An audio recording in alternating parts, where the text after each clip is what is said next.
உங்கள் தந்தி1 தொலைக்காட்சி. மகாராணி சின்னாதேவியை காப்பாத்துறதுக்காக என் முன்னாடி நீங்க மணிகளை கொண்டு வந்துட்டீங்க.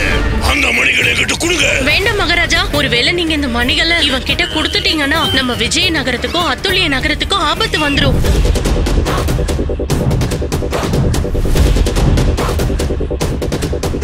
இது மகாராஜா விக்ரமாதித்யரோட பொருட்கள். அவரோட நெருங்கிய நண்பரான மகாகவி காளிதாசோட மகா காவியம்.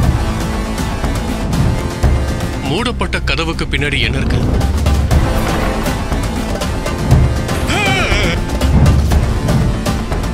தெனாலி ராமன் தினமும் மாலை 6 மணிக்கு. நீங்கள் தவறவிட்ட எபிசோடுகளை இப்பொழுதே காணுங்கள். உங்கள் தந்தி1 யூடியூப் சேனல் மற்றும் தந்தி1 ஆப்பில் முற்றிலும் இலவசமாக.